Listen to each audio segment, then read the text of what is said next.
So we're invading Iran or something?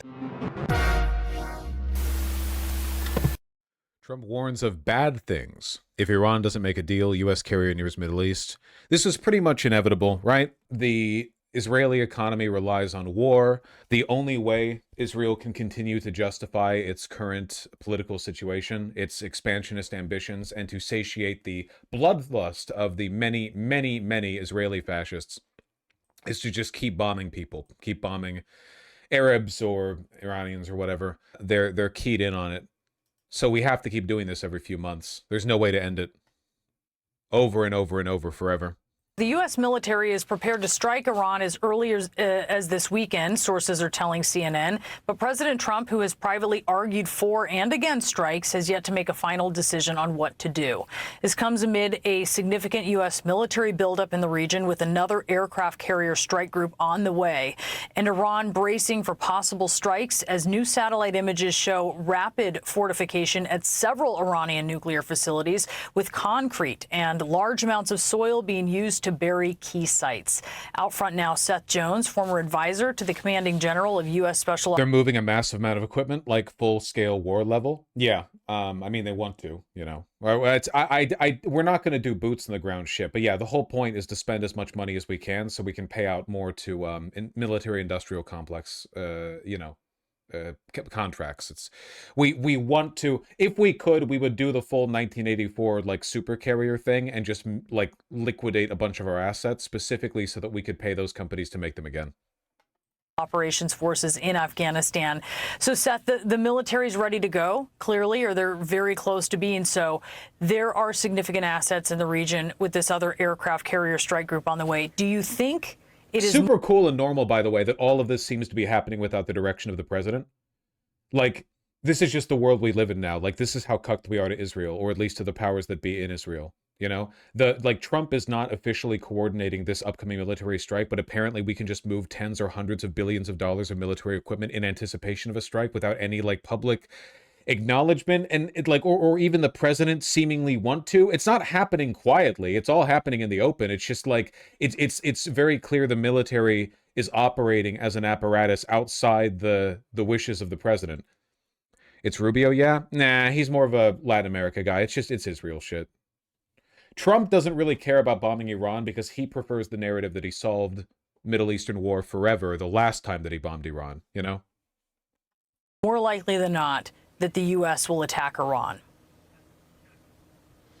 Well, Brianna, the fact that we've got now 2 carrier strike groups that will be available in the region, and those are costly deployments. And so yep. I think without a breakthrough in diplomatic negotiations, which we have not seen, that I do think that we're seeing a higher risk of the U.S. conducting strikes. And of course, that then leads to this question about what's the U.S. objective here? I suspect that the U.S. objective... Love just being able to guess at this, by the way. Like, the president hasn't said anything. Hegseth hasn't said anything. It's just, the military, of its own volition, is just drifting towards Iran, you know? The forces, the laws of physics are just pulling another carrier strike group over there. Who's doing this? Why? Well, it just does that when it's bored, you know? Yeah. Is probably going to be limited to things like nuclear facilities, potentially Islamic Revolutionary Guard Corps sites, rather than bigger objectives like regime change. That is a lot more risky. U.S. doesn't have ground forces there. It doesn't look like it's going to ever put any in. So I think that's sort of where we sit right now. So when you talk about what that looks like compared to the strikes that the U.S. conducted on Iran's nuclear facilities this last summer, are you talking about sites in Tehran? Are you talking about sites well outside these nuclear facilities? All right, fuck these guys. Hold on. This is more recent information. Let's go now to Washington, where war and peace are in the headlines today. President Trump is holding a meeting with his newly formed Board of Peace. We'll talk about this. He stole $10 billion from taxpayers as he weighs possible military strikes against Iran. Today is the first meeting of the board created to oversee the reconstruction of Gaza. President Trump talked about escalating tensions with Iran. Listen. It went into Iran and it totally decimated the nuclear potential. And when it did, when it decimated that, all of a sudden we had peace in the Middle East because there was a black cloud hanging over the Middle East.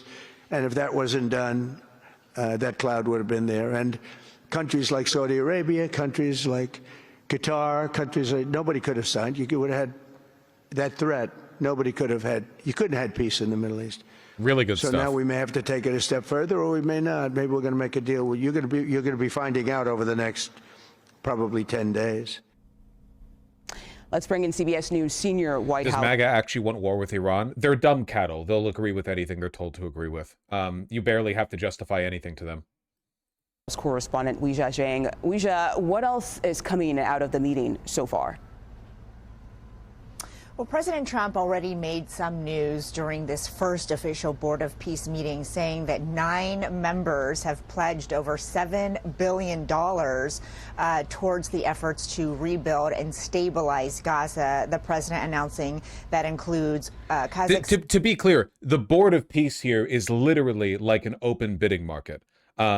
In coordination with Israel, which is of course a member of the Board of Peace, they are auctioning off control over Gaza. It's a coalition of the world's worst countries. You can take a look at the member list if you want, and they're all basically here to establish their foothold on what they want or what investments they want to make in the territory. Azerbaijan, UAE, Morocco, Bahrain, Qatar, Saudi Arabia, Uzbekistan. I mean, listen to the country, look the countries she's listing. Again. Stabilize Gaza. The president announcing that includes Kazakhstan, Azerbaijan, UAE, Morocco, Bahrain, Qatar, Saudi Arabia, Uzbekistan, and Kuwait. He also mentioned that several countries are going to be providing military members in order to create a security force there. And so obviously these are the two things that are the center of the agenda today. Genuinely, this is the full list, by the way, of countries that are on this board. Argentina, run by a Nazi, Armenia, parentheses Armenia, Azerbaijan, incomprehensibly evil, Bahrain, not a real country, Bulgaria, not a real country, El Salvador, Sikat, Hungary, run by a fascist, Indonesia, no explanation needed, Israel, Jordan, cuck to Israel, Kazakhstan, not a real country, Kosovo, come on guys, do better, Mongolia, I guess they're just there for fun, Morocco, not a real country, Pakistan, Bin Laden country, Paraguay, not a real country, Qatar, not a real country, Saudi Arabia, one of the most evil countries in the world, Turkey, evil country, UAE, evil country, the United States, Uzbekistan. That is literally the entire list.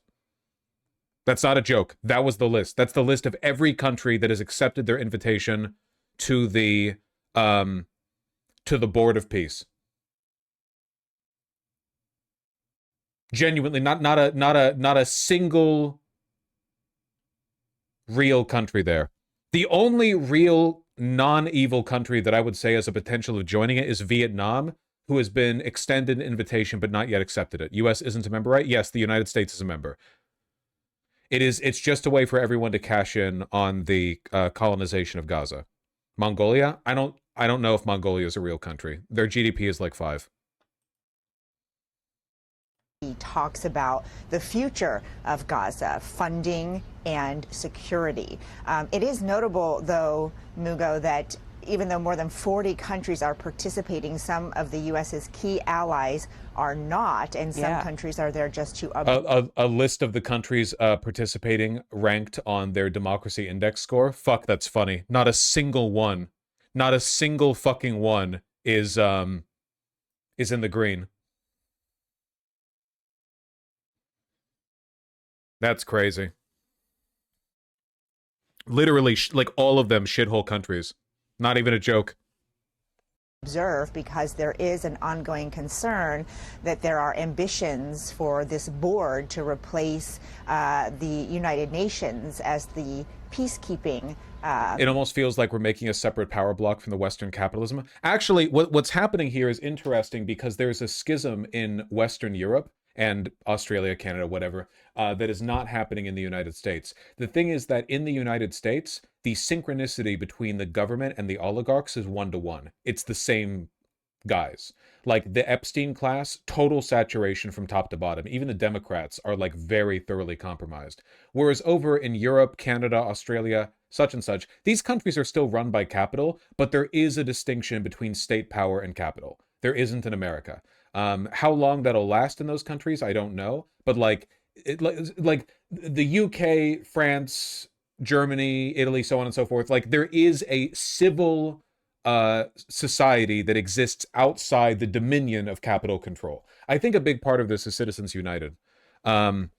Citizens United definitely like destroyed what remained of that barrier here in the United States. But in countries like all of the countries that we're looking at here, these are countries that also basically don't have that barrier. The difference is that we're the wealthiest one, you know? But in Israel, Kazakhstan, I'm not going to pretend I know everything about the political economy of all these countries, but generally speaking, the less democratic a country, the more likely it is that their political leaders are just one-to-one with capital, you know? Less so in a country like, I don't know, Norway or something. Group that is predominantly tasked with ensuring there is peace. But the president continues to tout this as one of his great foreign policy achievements. And so far, he says he has raised over $7 billion toward that effort, and that the U.S. will be supplying $10 billion, although we don't know exactly how or when that will be used. Mugo. Okay, we shall wait and see. Very interesting, though. I think it's important you mentioned that, looking at the list of those countries, and we don't see any of our European allies there. Yeah, it's almost like literally every country on the list is a shithole. I think the only European country that was invited but has not accepted was Greece. Or wait, that might not be entirely true. There might be like fake European. Yeah. Well, okay, Hungary doesn't count, obviously. They're maligned by the EU. In terms of real European countries, again, so this is an axis of evil powers so bad that the Greek government was like, I think being in this club would make us look bad, you know? Mexico hasn't accepted, Italy hasn't accepted, India hasn't accepted, Romania, Greece, the Czech Republic, Cyprus, and Slovakia. Other countries that haven't accepted? Yep. If you take a look at the list of countries that have decided not to accept, have declined the invitation, oh, there the real countries are. Austria, Croatia, France, Germany, Ireland, New Zealand, Norway, Poland, Slovakia, Slovenia, Spain, Sweden, the UK, and Vatican City. Whoa! There they are! Oh my God! Countries that have a GDP of more than 5. And have democracy, you know, to an extent. I'm not gonna glaze, you know, the UK or whatever, but you know, there are lower reaches to fall to. The WOPE stripes again, yeah. The members of the Board of Peace Executive Board: Nikolai Mladenov, High Representative for Gaza, appointed by the United States; Marco Rubio, Steve Witkoff, Jared Kushner, Tony Blair, Mark Rowan, CEO of Apollo Global Management; Ajay Banga, President of the World Bank Group; and Robert Gabriel Jr., American political advisor. From top to bottom, it comprised entirely of Hitler countries and Hitler people. The hell is Tony Blair doing there? Tony Blair has requested the role of colonial governor of Gaza. That's not a joke. It's been delegated to him. He is like incredibly evil. You all know that, right? Like Tony Blair cemented the social democratic tradition towards Thatcherism in the United Kingdom. He's incredibly evil. He's in the Epstein files as the Invisible Man. I believe you. I'll take credit for it. Is Nikolai Mladenov a Gaza native or Nikolai Mladenov? I don't know. Let's find out who the High Representative of Gaza is. Bulgarian. Wasn't he the one that had sex with the pig on TV? I believe it. Yeah. A Russia-funded Bulgarian, by the way. Well, Russia couldn't be on the board, so yeah, I guess that's the most they can do. Anyway, we are ostensibly talking about striking Iran, so let's commit to that. Meantime, the Trump White House reinforcing its peace through strength agenda overseas and here at home. Today, the president is hosting world leaders for the first Board of Peace meeting focusing on the future of Gaza. Meanwhile, the U.S. military is ramping up its presence in the Middle East as the administration pushes Iran to abandon its rogue nuclear program. Lucas Tomlinson joins us from Washington with the very latest. Hi, Lucas.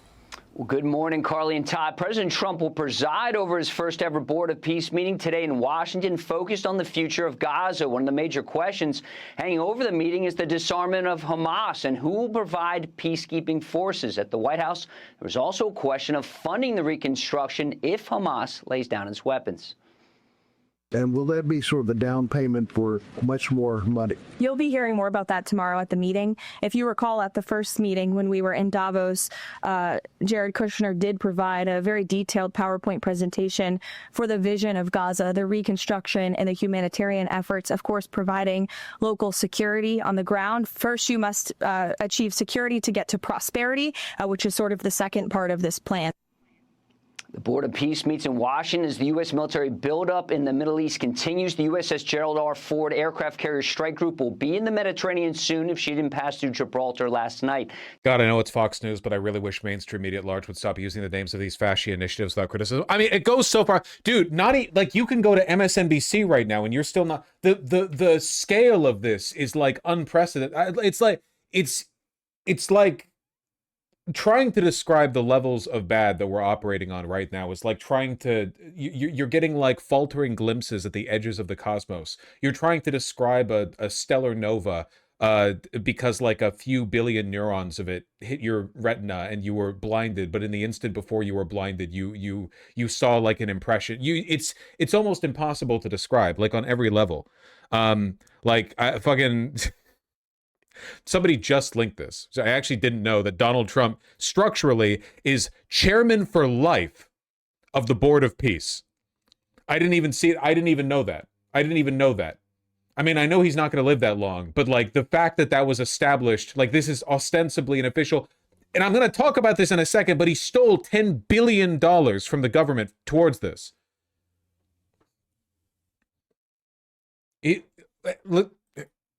Dozens of fighter jets are heading to the region to join naval assets, including F-22 Raptors. Recall these fifth-generation stealth fighter jets arrived in the Middle East just 4 days before Operation Midnight Hammer over the summer. And elite search and rescue assets have already arrived to rescue any downed pilots if necessary. Top national security officials met in the White House Situation Room yesterday to discuss planning. The first strikes could take place as soon as this weekend. Axios reports...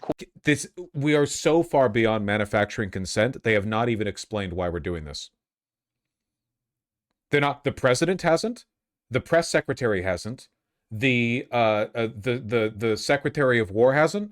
No one at any point... No one has explained why we're doing it. It's just happening on its own. It's just... It's like, no, why... You don't need an explanation. It's just happening. It just does that. Quote, a U.S. military operation in Iran would likely be a massive, weeks-long campaign that would look more like a full-fledged war than last month's pinpoint operation in Venezuela, sources say. Iran has said it will hold joint exercises with Russian forces in the Gulf of Oman. That puts those forces just a few hundred miles away from the USS Abraham Lincoln aircraft carrier strike group on station in the Arabian Sea. I feel like we're now fully going back to the pre-World War II age of open imperialism. No, we're not. And you know why? Because they manufactured consent before World War II. At all points in human history up until now, there has been an effort on the part of the ruling class to explain to the peasantry why we need a war. Even when war was constant, there was always some kind of narrative. This, like, drift towards war with no secrecy, but also no explanation, is genuinely historically unprecedented. I have no idea what... It defies explanation. Like, nobody's even bothered to tell the president that he needs to make a statement for why this is necessary. Every time he's asked about it, you know what he says? We'll see. Who is he getting his orders from? It's not even a fucking conspiracy. It's out in the open. Like, Trump very obviously is not the one directing this. Well, today, the Board of Peace meets. In the days ahead, guys, the potential for war with Iran exists. Carly, Todd? Yeah, and Iran and Russia conducting these exercises together is, of course, no surprise and very telling. Lucas, God, look at how tight the fucking button is being pulled here. Unbutton. You're sitting down. You can unbutton the suit when you're sitting down. The point, you're supposed to unbutton the suit when you sit down. Listen, live for us in Washington. Lucas, thank you. Let's bring in Fox News contributor and former CIA station chief Dan Hopkins. Jesus Christ! Dan, good morning to you. When it comes There to you go. Iran, Crack a it smile, really does feel like bucko. the other shoe could drop at any moment when it comes to a possible military intervention. And to echo what Lucas was saying, Axios did report this yesterday. The Trump administration is closer to a major war in the Middle East than most Americans realize, and it could begin very soon. The president hasn't talked about this, guys. It's literally like analysts and public officials and talk show hosts and pundits are like, yep, it looks like we might be getting into a major war. I don't know. Who know? No one's saying shit. They go on to say with Trump, anything can happen, but all signs point to him pulling the trigger if talks fail. Do you agree with that assessment that we are close to a major war in the Middle East? Yeah, I think we've made it clear that we have the military aspect. Massive aura loss. A guy like this needs to have a rumbling, again, like Mike Ehrman. Here's what you're going to do. You're going to hold peace talks with Iran. And that, like that, you know, you need to... That's in the region to strike Iran if necessary. And the key thing is that we're messaging Iran very bluntly that if Iran doesn't come to the negotiating table in good faith... On what? On what? Negotiate, then we are prepared. On what? On negotiate on what, dog? On what? To launch kinetic strikes. I think that's the purpose of all of this public discussion. You think? And if the Iranians are wondering whether President Trump will follow through, they can just rewind the tape and look back to the strike against IRGC Commander Soleimani or the strikes against Iran's nuclear program, their facilities back in June of 2020. Yeah, we know that we'll bomb people. We know we'll bomb brown people. Why, though? Why are we doing that? Yeah, that's a great point. Didn't happen too long ago. And you mentioned kinetic strikes. Here's Senator Ted Cruz yesterday talking to Sean Hannity about what possible military action would look like. Watch that. What the fuck is a kinetic strike? It's a retarded euphemism. They just mean bomb people, but it sounds cooler. They started saying it because it sounds cooler. It doesn't distinguish anything in any meaningful way. They just want to sound cooler. President Trump is not an isolationist, but he's also not an interventionist. We are not going to see a ground invasion of Iran. We're not going to see hundreds of thousands of troops on the ground. We're not going to see massive American casualties. But the president is willing to defend American national security interests. What is happening? What are we doing this for? What is the intended outcome? What are we doing? Nobody's saying anything. And meanwhile, Dan, the Ayatollah is, of course, doing everything he can. Okay, it's obviously Israel doing this, right? Because they're the only ones who benefit. But like, I know this, pardon me for being naive or whatever. I know it's like super like day one lefty. It would be really cool if anyone, and I mean anyone in the mainstream pundit class could ask like, why we're doing this. Because nobody's even coming up with a fake reason. Like the president is not taking the initiative on this. Could they just say like, why? Like who, like why? A little bit? Drag these negotiations out and keep the talks ongoing while also trying to project strength himself, saying any possible military intervention would mean a long, drawn-out regional war. Schumer, etc., wants it just as much. That is true, yeah. What are Iran's capabilities in doing such a thing right now? Well, Iran is trying to demonstrate that they have the leverage to strike back at the United States. And they're doing that because... No, they don't. No, they don't. They can't do that. They don't have ICBMs. They can't. They're not capable of doing that. They're not doing anything right now. They want to limit the scope of the negotiations. What Iran wants to do is talk only about their nuclear program. They want to retain... I thought the nuclear program was destroyed. The capability to enrich uranium, which the Trump administration is rightly against. Also, remember that the Trump administration, the first one, withdrew from the JCPOA because it did not address Iran's ballistic missile capability or Iran's material support to proxy terrorists. There were sunset clauses for Iran's nuclear program. We need to deal with all of those things. Iran doesn't want to, and that's why I think Iran is trying to demonstrate, including with these latest military drills with Russia, that they have have some military leverage of their own. At the end of the day, I think doing military drills with Russia does not demonstrate that they have the technology that would be necessary to engage in retaliatory strikes against the United States. But even if they did, they would have a right to. Iran has a moral right to bomb the United States. They can't, but they do, because we keep bombing them.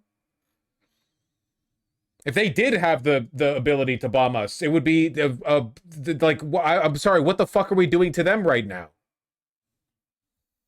our military capacity in the region is enough, certainly, to inflict great harm on Iran. But I think we've got war planners in the military with our intelligence community wargaming this out, how these strikes might result in any sorts of Iranian retaliation. I think that's what's ongoing right now in Washington, D.C. Yeah, still have the largest ballistic missile arsenal in the Middle East and probably growing by the day. But I also want to get to really quickly this Board of Peace meeting that's taking place. I mean, it is historic for a president. Oh, yeah, really historic. To create this sort of global body to, global parentheses. Jesus Christ. Nothing but the cream of the crop. Politicians don't even try to manufacture consent for wars anymore. They just look at you like this. I don't even know what to say. Really, I don't think anybody has a well-developed, well, okay, exactly one person does, and he's George Orwell, and he's dead now, a well-developed theory of what it looks like when war doesn't, like, you don't even need to manufacture consent anymore. It just happens as a natural matter of course. I'm telling you that historically the norm is to justify it in some way or another. People lie all the time, but you have to lie. Lying is part of the game, right? Like them lying, we need to strike Iran because they're doing X. Like earlier, right, last year, they said because they're about to build nukes or whatever. That's a lie. That's a justification, you know? Okay, you do bombs, right? All right, that's how it's supposed to work. Now, it's just, and nobody's even interrogating the possibility that this might be being conducted by Israel. Because fucking of course it is, right? So we're just accepting that Trump, like, look at this. What are we looking at right now?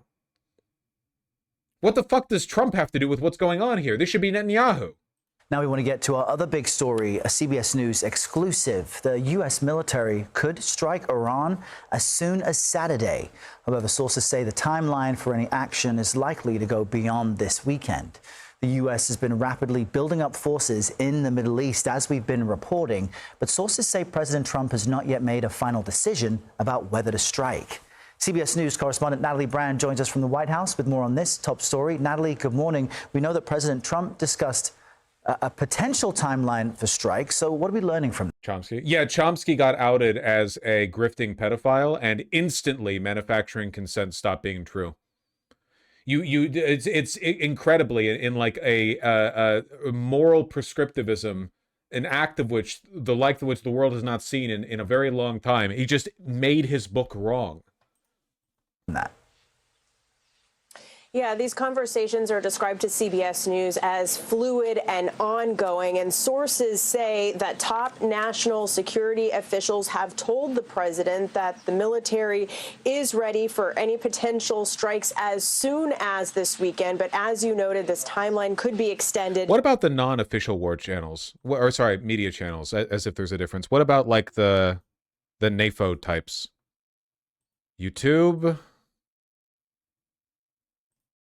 The Trump administration is closer to a major war in the Middle East than most Americans realize. That's because they haven't like talked about it. Axios reporting last night what most of us are seeing, that it is like on Iran, Operation Midnight Hammer on there. But all right, so the last time that we had anything near this size happening in the Middle East was late 2002 into early 2003, the lead up to the eventual invasion of Iraq. Just to give you an idea. Now, one notable piece that's missing, if we're going to make that comparison from now to 2003, is the boots on ground. There's nowhere near the same quantity of U.S. military, Marines, and soldiers on the ground that would take part in any sort of land invasion of Iran. So everything that we're looking at right now speaks to... We don't really need them anymore. Also, those are the only kinds of commitments that are optically bad these days, right? If you lose equipment or spend money on bombs or missiles, it doesn't matter because you're just going to pay it back out to the MIC. But if you lose people, moms and dads get upset back at home. Look at the polls. The numbers are abysmal for Republicans. I don't really think it matters. this guy supports Israel and neoconservatism. Yeah, I mean, basically all of the war channels delight in conflict. It's sort of a consequence of the, like, they cover it for a reason. My YouTube's been like broken for me. I hit play. Does it play? No, it doesn't play. You already knew that the United States was shifting some serious metal into Iran. Why do people talk like this? Iran's neighborhood. But we have recently learned that the United States is sending way, way more. The scope of mobilization does not mean that a war will necessarily happen. The of the threat, it ought to make concessions to the United States commensurate with the U.S. ability to strike Iran. That is why when you see White House advisors leaking information that they allegedly believe that there is a 90% chance of a strike, you might want to take it with a full canister of salt. For one thing, this definitely falls under a do not listen to what leaders say criticism. If Iran heard that advisor's guess and believed it, then Iran would be more inclined to make concessions to the United States. But that creates an incentive to plant the story in the media in the first place, meaning that Iran should not take the claim seriously. Sorry, I just hate the voice. I'm not trying to be mean. YouTube? Joining us, Democratic Senator Mark Warner of Virginia. He is the vice chairman of the Intelligence Committee. You know a whole lot more than I do about this, sir. What can you tell us? Well, Katie, I think it's appropriate that the president has all the options on the table. But we saw when he has such a confusing foreign policy, we don't know what's going to happen. We know a month and a half ago, or when the Iranian people were on the streets in massive numbers and the regime was so repressive and he promised he was going to do something then, he couldn't do that then because we didn't have forces, because the aircraft carrier was off the coast of Venezuela on another military mission as opposed to being in the Eastern Mediterranean. And our ability to leverage our allies in the region, and particularly in Europe, they were all distracted by his follies around Greenland. I can tell you now, if I hope these negotiations go well, but having just come back from the Munich Security Conference, where there is great questions about, what is the American foreign policy? Are we going to be a dependable partner? If we were to take action against Iran, our ability to really put pressure on the regime, and the regime is awful, is really going to Not seeing a lot of moral condemnation from this Democratic senator. The idea of us just arbitrarily declaring war on Iran for no apparent reason. Super cool. Just like Venezuela, yeah. The Dems weren't even upset that he did it. They were just upset they weren't, like, keyed in on the action. It is a impossibly bleak world, the one we're heading into. One where you don't even need to manufacture consent for a war. He's a former venture capitalist. The bourgeois are not human. Yeah, I know. Blue MAGA will look at this and they'll be like, dude, Gavin Newsom would fix this shit. Come on. We can't do any better. I think you're overstating it. They're coasting in the consent they manufactured for previous bombings. For me, it's not so much about the manufactured consent or lack thereof. The problem to me is that the president is not the one directing this. The way the government is supposed to work is that the president, who is the commander-in-chief, is the one who directs the military, and Congress, theoretically, even though no one fucking, it's not in practice not the case, Congress approves war. They have to declare war. But the president is the one making these broader decisions about how the military is moved. The way Trump has spoken, not only has he not provided a justification for what's happening, he isn't even indicating he's the one doing that. He seems undecided on it, which means that somebody else is making the decision to move a second carrier group over to Iran and to prepare for strikes. Now, obviously, the president has always been beholden to the interests of advisors, but it's never been this transparent before. Normally, there's at least a narrative about how the president is doing this. The president is trying to do this. But that's not happening right now. It's very transparently being done by Israel because they're the only group that benefits from the constant war in the Middle East. How would you respond to the protester deaths? What the fuck does this have to do with the protester deaths? No, it's that they've been in meaningless talks with Iran for weeks about their nuclear program, and Trump admin's position is basically completely capitulate or we will bomb you. Yeah, but obviously these talks are fake. They're just a justification for more bombing. But the president is not directing this.